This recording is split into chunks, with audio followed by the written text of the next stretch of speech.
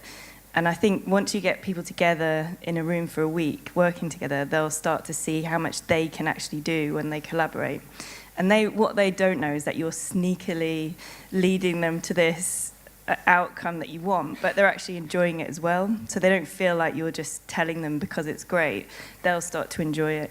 So if you can do that, so if you can convince whoever it is that wants them to work in this way that you need to do it, I would take them, even if it's just a day off-site or something, get them to have the experience of working together.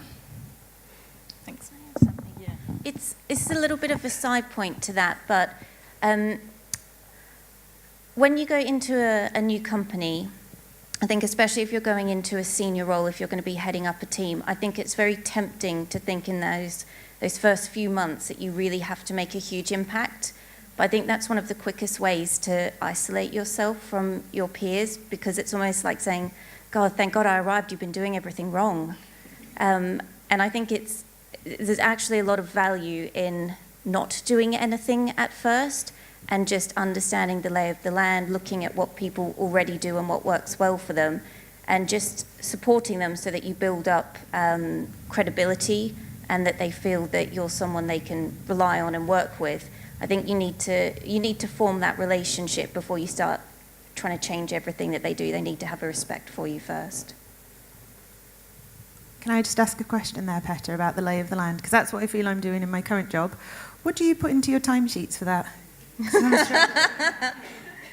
Let me come back to you. That one needs a bit of creative thinking. I know, and I've run out of creativity. All right. Internal meetings. Let's come back to it. Handover. Let's take this offline. We've got a question just up there, Matt. By the way, is there anybody from up top? I can come to you next.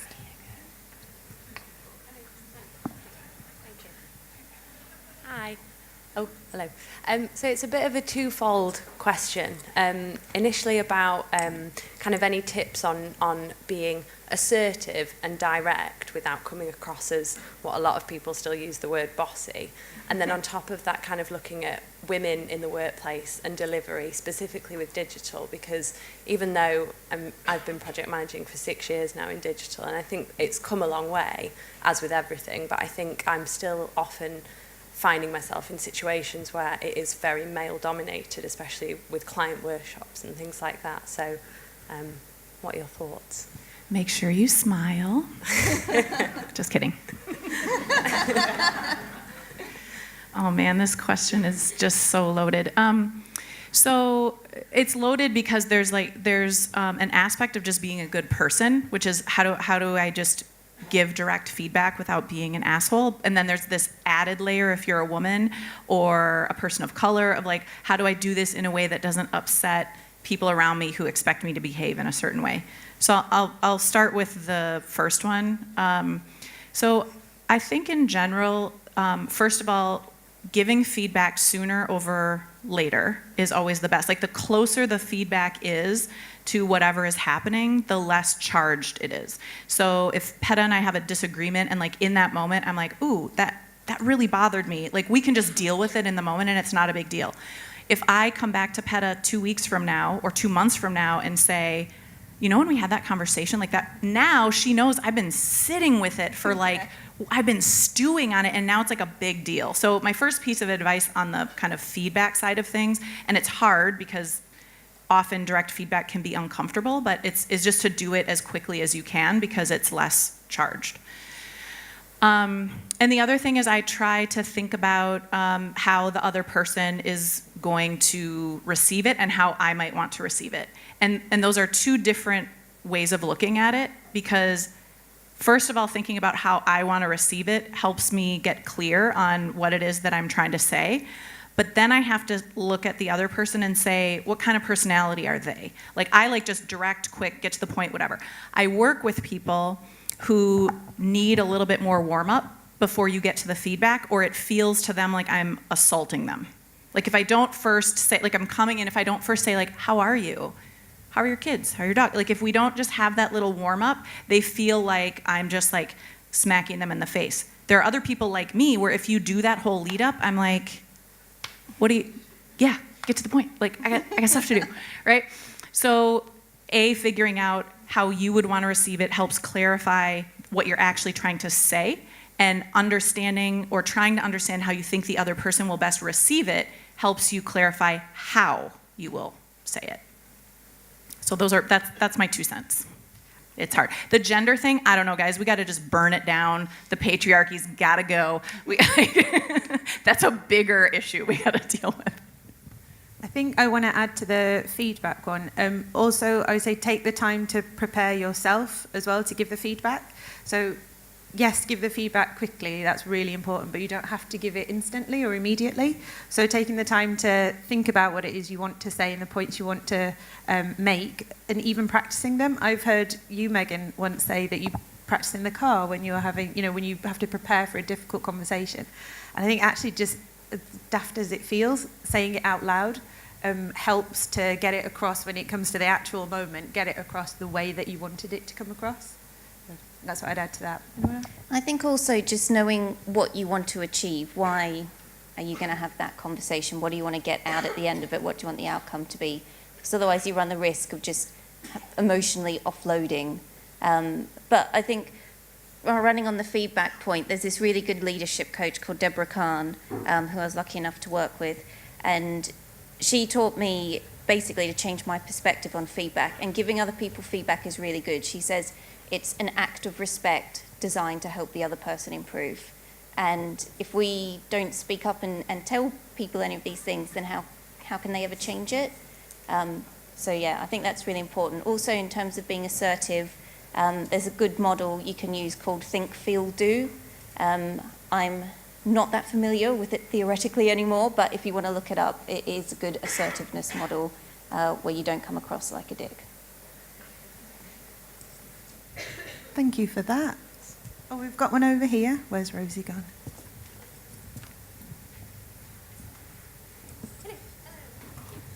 Hi. Do you have any kind of advice or feedback on dealing with conflict within a project team? So if two developers have different solutions to the same problem, how do you kind of pick that apart and pick the right one?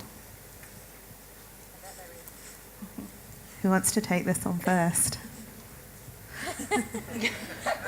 Well, yesterday, only because yesterday in the workshop we had this decision matrix analysis. I was like, you could use it here. So I guess it goes back to what is your objective. So there's lots of different ways to do things, and I suppose it depends. Like, does it matter if they want to do it differently? Are they just having a bit of a battle over it? Is one of them only working on the project? But if it is that you need to come to an agreement, then you start to look at things like what's going to be most time efficient, what's going to be scalable, what can we reuse. If someone wants to use something just because it's flavor of the week but doesn't fit into anything your agency does or your technology stack, then it's pretty easy to discount it. So I'd start to look at things that matter to the business. I think that's good advice. And I was just going to, and then you go. I was going to say as well, ask that question sort of in relation to more than just that sort of aspect. It's not just the development. What else does it impact? And based on that, which one might be the better solution? Because I think it's important to understand, doing that might help the group or the team understand whether this is a personal opinion or whether this is, whether people are actually thinking about the project, because it should be that comes first. I also would say being clear about who is accountable for the final decision. And then you can invite, I think depending on your role on the project, if I'm on the project as a program manager or product manager, and it's somebody's decision, but I know that there are lots of conflicting opinions, then I see it as my job to get everybody in a room and mediate that discussion and ultimately try to get all of the conflict and all of the opinions out, which is kind of runs counter to what we want to do as humans instinctively. We want to just smooth the conflict over. And I think it's really important in a delivery role to say, no, actually it's my job to see that you're making a weird face on this topic and to say to you, hey, tell me what that's about, because I need everybody in this room to commit to the decision that we make when we walk out of the room. And ultimately it's this person's call which decision we make, but I want to make sure that this person has the perspective of design and QA and development and the ops engineer, whoever all the people are, but ultimately acknowledging that it's their decision, but we're here to give them all of the information that they need to make the right decision, and when they make their decision, we commit to it and we feel accountable to it as well. How's that for an answer? Have you got something you can work with? Good. Hey, anybody up there? Are you all nappy? It's all right if you are. Oh, down here. So I work in cybersecurity, and we are 9 times out of 10 part of a panel of people and vendors that specific client uses. And we've talked about a lot this last 2 days about being realistic with your client and telling them the lay of the land and pushing back when necessary. But the difference can sometimes be them choosing you or someone else. And in those situations, what do? Do you feed your competitor, or do you overstretch yourself and try and hit these unrealistic deadlines, especially if you're a smaller business compared to somebody who's a big blue chip and they can just throw men on the ground and get it done, but you do a better job? How do you balance those two things? I'll let you take that one. Well, I feel like I'm talking too much, so. No, it's good. Okay. Also a very female thing to say, right? I don't know, who else wants to talk?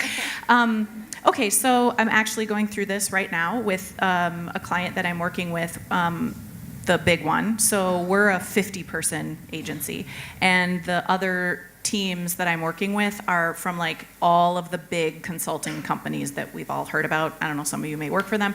But so I'm going through the exact same thing, and I'll tell you how I approach it. I don't know if this is the right way or the wrong way, but this is how we operate as an agency.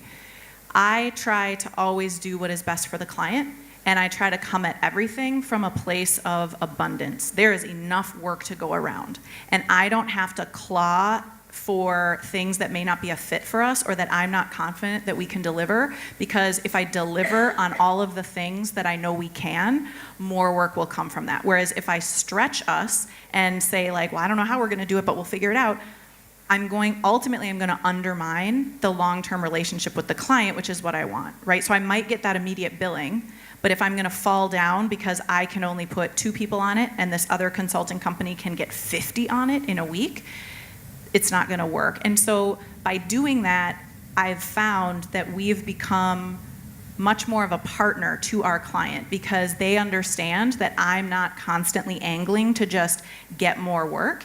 And I also, I believe in just pretty radical honesty. I've been honest with our other consulting partners to say to them, listen, I need you to be successful. We have a symbiotic relationship here. You're delivering on some things that I can't deliver on as an agency. I'm delivering on some things that you can't deliver on. So it's important for both of us to be successful. So this isn't like a land grab. I'm not going to be trying to take your stuff. And that, depending on the partner that you're working with, if you're working with a partner who's not super trustworthy, that might not work. But ultimately, I don't want to be working with those kind of people anyway. So that can feel really risky. Like it's in some ways it's like easy for me to say that because I'm in a position of leadership. That can be harder that can be a harder position when you feel like you're a member of a delivery team and not necessarily like leading the agency. But I have just found in my career that when you approach things from that direction, it might mean a short-term loss, but it always leads to a long-term gain, whether it's with the client where they are now, or like you were saying, your clients and colleagues, you won't work with them forever. They'll go somewhere else, and then they go somewhere else, and they hire me when they're there. So that's my take on it. It can be really tempting to just fall into this like really clawing and scratching, competitive thing, and I don't think it does anyone any good. You have to stay clear on what do we do best, and how can we do more of that. I would add to that. I agree with what you said, and I think there's been times where, when I worked at us too, we're fairly small in relation to some of the people that we would pitch against, like the kind of IDOs and people like that. I think sometimes we won a pitch by a hair's breadth because we felt that we'd questioned the brief, so we hadn't just gone with what they'd said. And actually now, as part of Co-op, I've been on the other side of that. So I've been in these pitches with other people. And where I've been really impressed is when they've taken the brief and actually said, well, this is what you're asking, but we don't think that's right. This is how we would approach it. So when we did things like that to like massive brands, they actually stepped back and thought, okay, fair enough. And if it is saying that, okay, we're not going to deliver what you're asking for, but what we could do is this, because this is our expertise, I think that's a really good way to approach it. It impresses people. I have I suppose, a follow-up question. So imagine you've received the project and some part of it is just not possible, or it's impossible, it's hard. It never happens. Of course it does. But I know this has happened to all of us, but if you have it and now it's your turn and you have to make it happen, what happens next? What do you do to make sure that the team will survive the experience, and that you will as well? So we got the turd that we didn't want? Oh, okay. Well, maybe more often than not, it's the salesperson or someone's been out there doing it, and then it lands. I shouldn't have said turd, should I? I'm so sorry. I'm so sorry, everyone. Unicorn. Oh, unicorn sounds nicer. Okay. That's much nicer. Thank you. Okay, so the unicorn has arrived. Unfortunately, you didn't get the opportunity to influence the sales process as you might have done with your expertise and your experience. What do you do, or what might you think about doing in terms of de-risking and making it feel more possible?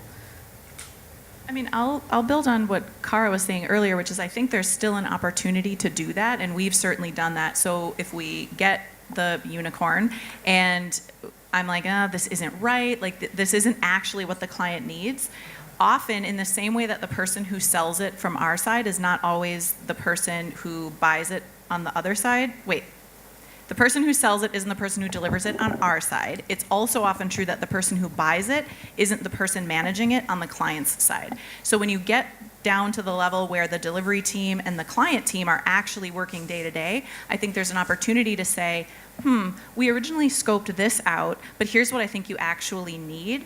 I've always found the client to appreciate that critical thinking. Like instead of us just blindly moving forward and delivering something we don't believe in, that we stop and say, actually, I think we might want to redirect our energy a little bit in this way for this reason, because this is going to actually solve your problem. Yeah, and the thing I mentioned earlier about having the shared outcome, like that is not the list of deliverables, that's just where you want to get to. So there might be a different way you can get to that, hopefully. But the times it's been the hardest for me is when literally we've had to follow this scope document, and that's really hard because you kind of get halfway through and think this isn't the way we're going to solve the problem. So try as hard as you can not to get a scope and get an outcome instead. Those are wise words. I do like those. Has anybody got any questions? Because I have one. All right. Up there.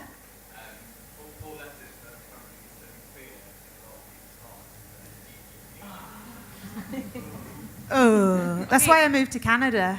You have to, is this government? Does that mean government? Sorry, dumb American, what's GDPR? Got it. I did not think I'd hear that acronym today, I have to say. What's your question?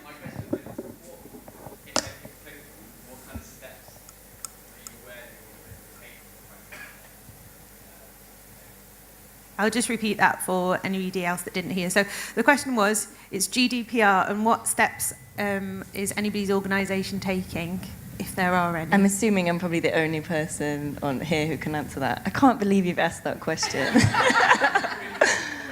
I'm like the least GDPR person ever. Okay, what I would say, it's an interesting story actually, because how can you deal with these data issues? And obviously Co-op's a massive organisation. It's got members' data, it's got customers' data.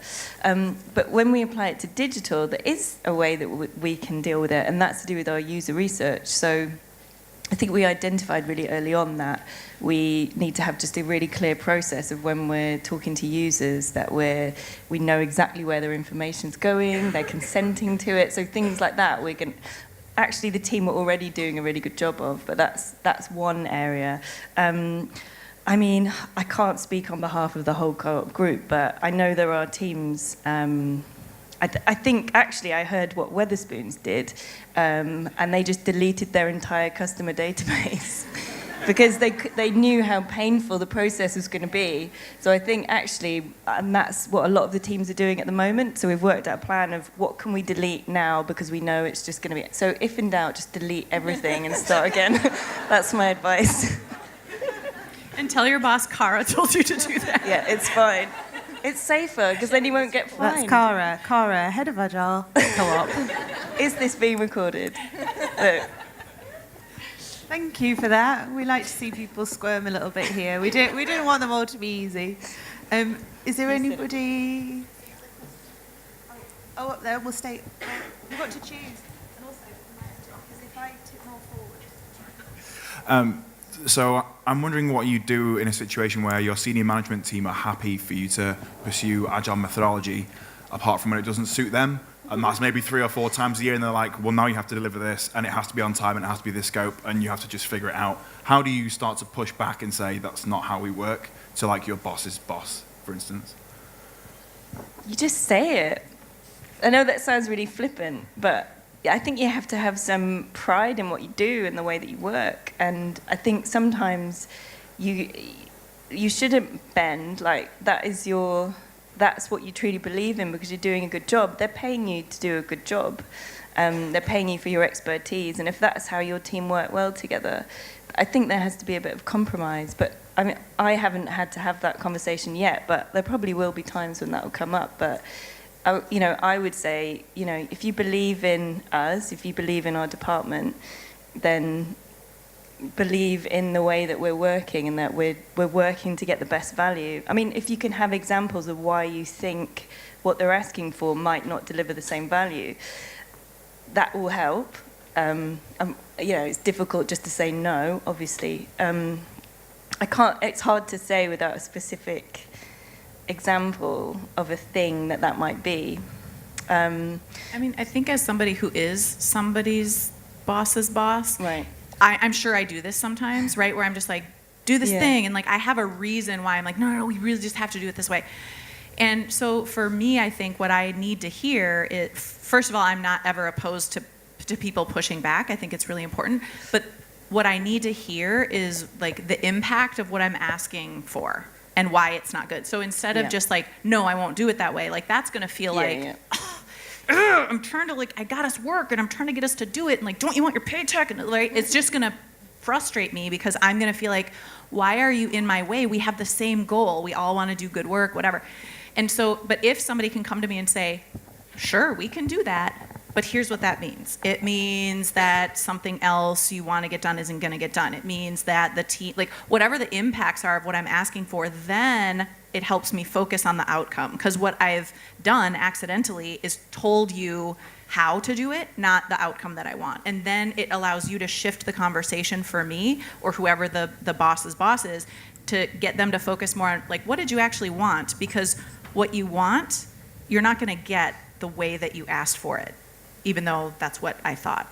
So like if you can shift the conversation in that way, I think it provides some room for, oh, okay, I see that we shouldn't do it that way, but if you do it your way, I'll still get the same outcome or potentially even a better outcome. So it puts us on the same side instead of on opposite sides. I would also add, I know that we all love Agile, but some projects can be run waterfall successfully. So I would just say, is it that you don't want to run waterfall projects, or is it that the project isn't right to be run waterfall? Because if it suits that type of delivery, then why not? Fair point. I didn't think anybody would say that, but that's a good point. And I think the last thing I'd say is, no, I've forgotten. I got distracted from the high five because I felt left out. Thank you. Oh yes, sorry, that was it. I've remembered. I've had to have that conversation a few times, and a lot recently as well. And part of what everybody said here is about helping somebody understand the impact of what they're actually asking. And I'd say in that conversation, including like, so this is what it is going to be, but this is also what this experience is not going to be, and just providing as much information as you can to that person who ultimately might make that decision if they are the boss's boss's boss. So yeah, giving them everything that they should need in order to make a good decision, which is the one that you want them to make, right? I'm going to go up here to Sarah. Hello. So the internal project curve, right? You're in a client-focused delivery agency, in a delivery role, and with the same team, you've also got to deliver a new iteration of a cherished internal product that's got a lot of history and a lot of emotional investment. Two things. How do you deal with prioritising this non-deliverable project over your own client project? And B, how would you deal with breaking the news that the internal team should actually die? Ooh. Okay. So I'll repeat that question. Oh man, have you got anything else to make it more difficult? Okay, so the scenario is that of internal projects, those projects that end up just falling by the wayside. So Sarah's question was, how do you help somebody understand the priority and choose the priority of a non-billable project, and or that project probably just shouldn't happen, and having to break that to people who've got lots of emotional investment in it. Have I done that all right? Can I clarify, is it breaking the news about the project dying to the people who are on the team or to the leaders who cherish the project, or both? A little bit of both. Okay. I did have something to start with. So that was it. I think internal projects are really terrible because they always get pushed aside. But I think if you run them like they're an external project, it's much easier to keep momentum. So rather than saying, hey, we're going to redesign our website and re-platform it, you should still go through all the same steps of having a plan and having your estimates and knowing who signs things off and when that's all booked in. And it's much easier then to have a conversation about, where we're not meeting what we've agreed, rather than just pushing things out of the schedule because something else has come in. But also looking at, if you wanted to be really businessy and scientific about it, I guess looking at your pipeline and understanding when you have crunch points, so that you can put the case for that it should be done now, because in 3 months we have half the team off to do something else, which means you won't have this for 9 months, say. So almost using their own pipeline data against them, for them. And how do you break it to them? So I actually think that dovetails a little bit into what you just said. So what I was thinking was not necessarily the pipeline data, but utilization data. So if we have a utilization target for the agency, the internal project is going to subtract from that. And so it requires a commitment from the leadership team to say, yes, we are willing to take on this amount of internal work. But to do that, you have to do what Peta said, which is treat the internal project like a client project and scope it. And then ask for the buy-in from the leadership team that, like, are we approved to deliver on this scope? And to the delivery team to hold them to the same accountability in terms of budget and time. Because in my experience, the internal projects go off the rails because you're like, well, let's just ... And what that means is, like, let's just wing it, and then the project goes on forever. You're not really keeping track of the scope and what people are spending on it. So then when you're doing that, you then start to have data where if you're saying to the delivery team over and over and over again, choose client work, choose client work, choose client work, and you keep doing that and you're hitting all of your utilization goals, you then, I think, can go to the leadership team and say, and the delivery team and say, maybe this product needs to die because we don't have the organizational commitment to it. And here's my evidence. In 12 months, we've only put X amount of time into it. So either we should just sunset this product, or we should change our organizational commitment. And then you have the data to look at to say, like, I'm not trying to like rain on anyone's parade, but you wanted us to hit this utilization and we did, but what that cost you is we don't have this product anymore. So if you want this product, how do we make a different commitment about utilization? I suppose you could even look at, would it be cheaper for someone else to do it? I know it's weird, agencies using other agencies, but if you're that busy, you've got loads of projects and commitments, would it be cheaper to have, a freelancer come in and do it, or give it to a small agency? Or just buy something. Agencies should just make each other's websites, I think, and then they'd actually get done. I have maybe a controversial question. So this came through Twitter. Might not have been a question for the panel, but I'm going to ask it anyway. Why are we still talking about Gantt charts? And do we like them or do we loathe them? I like them. I like MS Project as well. Sorry. Listen, panels are boring when everyone agrees. So. I mean, I'll say I don't have an emotional investment in any tool. I just think like we always have to use the right tool for the job. And to Petta's earlier point, like some projects can run successfully in waterfall, and I'm not going to have a like religious war over it. Some are better with Agile. So like I think if we focus on the outcome, and for whatever reason, what is going to give our project the best outcome is a Gantt chart. Like I guess I don't totally understand the like attraction or revulsion to any tool at all. I'm always worried about anybody who's like, I only run projects with X. It's like, well, I think actually it's our job as delivery people to constantly be evolving and questioning what we're doing and changing, and not necessarily just like burning down everything from 5 or 10 years ago because it's 5 or 10 years old, but saying like what's useful from that we want to continue bringing forward, and what are the new ways of thinking and doing that are better now. So I guess, I don't know if that really answers the question, but I really don't have you can name any acronym, any product, any methodology, and I think it's our job to be overall neutral toward the tool or the methodology, and instead have a strong emotional stake in the outcome and the experience for the client and the team. I'm going to move on from Gantt charts. It wasn't that good. Oh, we've got one back here.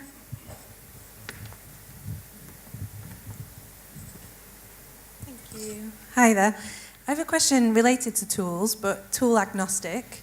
Do you have any tips as to how to get the creative and development teams to use the tools that you have chosen to use and actually help you to track their time and track their progress, so that you can then obviously report back to stakeholders on the progress of the project and plan better for future projects? Because obviously it's not really in their interest to track their time. There's not really much benefit that they see, so it's hard to persuade them to keep doing it without being a bit of an ogre. I saw a YouTube video once about some Danish agency or something, and basically they had a beer fridge that didn't unlock until everyone did their timesheets. So there's always that. That's what they call the carrot, I believe. I would say get them involved if you can in choosing, first of all, the way in which time is tracked, and kind of align with their habits and what they would find the easiest, and then find why it's useful for them, and help them understand what the benefits actually are. Because if somebody tracks their time accurately, then the chances are you can learn from it from the next project, and that can only be a good thing if, for example, a project has gone hugely over budget and everybody's very overworked. if you can understand why, because the time has been tracked, then you can change that the next time, give them more time. So as I'd say, get them involved and actually help them understand, because the hardest thing is trying to get somebody to do stuff that helps, that feels like it only helps you. So yeah, get them to see how it helps them as well. I think also make it a routine. So I, on a Monday morning, always run through all of my project financials, but to do that, everyone's timesheets have to be done. And if they're not done, they start hearing from me. And if they're still not done, they start seeing my face. And that's more, that interrupts their work more than if they just did their timesheets. So they learn it's just much easier to do them, and then they won't hear from me. Also, I mean, can we just all acknowledge that logging time is the worst part of any job? Like, it sucks. And so if you just acknowledge them, like, I know this sucks, but here's how it benefits me, or here's how it benefits the project. Like, no one enjoys it ever. Anyone who has to do that as part of their job, it's terrible. What you want to do is the work. And that doesn't feel like the work. So I have two thoughts on that. One is to help them understand how it does benefit them or the project or you, so that it's less about like, ugh, I hate logging my time, but I don't like letting my colleague down. I don't like having the team or the agency suffer when I don't do this. But the other thing is to look at it, and this maybe speaks a little bit to your point, Shahina, is look at it as a user experience challenge, right? So what is in the way of you logging your time? Is it that our tools are terrible? What can I do to make the tools better? How can I understand your daily experience and how to help you fit this into your day? Because it's going to be a little different for everybody. And just like having them like share that information with each other. I also find myself in our agency constantly reminding people to not worry about being perfect with their time, because I think that's a lot of the hurdle is people are like, well, I don't know, was that 10 minutes, was it 15 minutes? I'm like, who cares? Make a decent guess, right? Estimating is always wrong. Logging time is always wrong. Just make it the least amount of wrong that you can, okay? Like don't, because I think really people are like, oh God, I don't know where I spent every minute of my day, but I know it's 40 hours. Like, whatever. Just give me a decent idea of what you did. I'm going to take doing it the least amount of wrong as just my tagline for just my for work. life, yeah. Just I try to, just like doctors, like first do no harm. Mine is just like do the least amount of wrong. Good. How is that for you? We've got probably, I reckon, one, maybe two more questions. So if we come down here. I have a question about project managers working within the same company. So in my organisation that I work with right now, we have two main departments. So we've got support and then projects working side by side with the same resources. So support is a little bit more day to day, you don't know what's going to happen. So project managers working on the actual projects, they can kind of plan their resources in advance. But how would you, as a project manager working together, kind of allocate those resources if you didn't know that one would be needed by the other project manager, and how would you work that out together to cause minimal conflicts? I wouldn't know. That's everything you said is pretty alien to me, I'm afraid. I don't know how to answer, because it feels like your people are just really overstretched. So we work. I work in an e-commerce company, Right. so we have developers with different skills. So we've got senior front end, senior back end, sysad. It's all a bit of a mix. So if a problem comes up within the support department and they're allocated on a project, how would you work that out together between two project managers? You just fight over it, don't you? Without minimal conflict. So I have two thoughts on this. One is so it's like you've got one set of project managers that are more proactive and another set that are more reactive because it's whatever comes in. So one way of handling this is to have the project managers who get to be proactive make sure they're clear about what is the minimum amount of time I have to have from this person for my project to stay on track, and where might there be some room for them to take on something else. So if nothing else comes in, they can work more than what you said your minimum was, but if it does, it doesn't directly harm your project if they get put on it. Right. what we've started doing in our agency is each week we establish a set of resources who have bandwidth for support. And that's communicated to anyone in the agency who might be seeking a support resource. So we have at least one person from every discipline who's available, and their project manager knows that they're kind of on call with support that week. They know they're on call, and we've established at the beginning of that week that they have a little bit of play in their schedule, and that would work. So those are my two thoughts about kind of how to work it out. What I think is the most important thing, though, is for the project managers to work it out and not put that burden on the developers, the designers, et cetera, to like deal with the conflicting direction that they're getting or conflicting priorities. Okay. I'd say as well, make sure there's not too many. I think it's what you're saying, which is make sure not everybody is doing something critical. And, Right, you know, somebody has that bit of flex because they need the brain space as well to be able to switch to the new urgent thing. Yeah, I was going to add, if you know that there's a lot of support needed, then rather than it being a reactive surprise every day, you could just say 2 hours every day is rapid response. So again, and then if they don't need it, it's extra time. I also worked at an agency that used to do their scheduling by week, so people weren't assigned to things for a day. You had, say, 3 days in that week, and at the end, you briefed people, so at the end of this week, this is what I need from you. And then however they used that time was up to them. That might scare some people, but actually it worked really well because people were able to, they had more ownership and accountability, but also if they got stuck on something, they could move on to something else, not thinking like, actually it's 10 to 5, I need to have this done in 10 minutes. But it could also be that because, yeah, how do you plan for the unknown peaks and troughs? Exactly. That was mainly the question, like resolving it with little conflict internally. Yeah.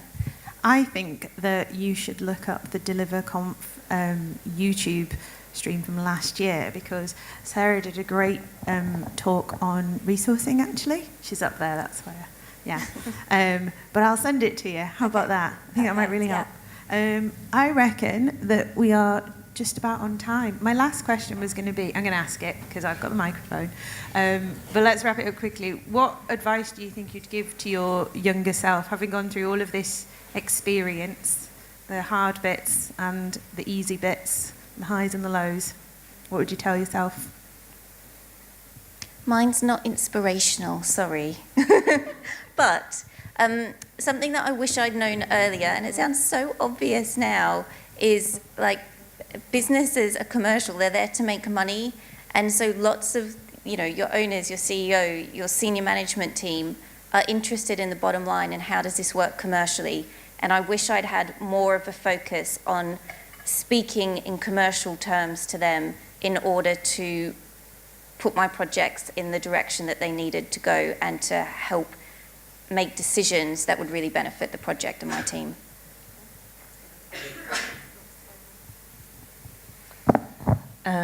I was thinking this earlier when someone asked about being bossy and that, like being worried about that. And so I think I would probably tell my younger self not to worry so much about that, because I think as long as you're nice, respectful, if someone thinks you're bossy, then that's probably their problem and not yours. I guess mine would be, I don't know how to phrase this exactly, but I guess mine would be like everybody else is just figuring it out too. I think I spent a lot of time early in my career thinking everybody else knew what they were talking about. And as I have matured in my career, like most people are just winging it just like the rest of us. So that it really takes a lot of the like pressure off to feel like you're the only one in the room who doesn't know something that's going on or doesn't know how things work. Really, everybody's just bullshitting, so you're fine. So I would actually tell myself all of those things, but in particular, from my own experience, I think I'd say I would tell me in the past not to try and fit in a way that made me feel uncomfortable, and actually sort of standing a bit truer to my own sort of beliefs, and instead of like laughing at jokes that I didn't think were funny just because everybody else was. I don't think I would do that, or hopefully I would stop doing that at a younger age. I have now. I feel like I can, feel like I have that confidence now to actually say, no, we can't make jokes like that. But yeah, in the past I would have laughed, and that makes me feel a bit sad looking back at my younger self. So that's what I'd tell her. Right, well, I think that's us done then. Sorry, I just ended on a bit of a bum note, didn't I? Sorry. So we covered loads of stuff. Hopefully it was helpful. All of these three are on the Twitters, so I'm sure they wouldn't mind you asking them even more questions. Not about GDPR, though. All right, I'll say you can ask them, but I can't guarantee they'll answer. So we're going to shuffle off. Everybody take a stool as you go. You can keep them. That's your We reward. have to remove our own chair. You remove your own chairs, yeah. I think so anyway. Hey, Rob, what should we do? Back at the stage. So should we give them a clap?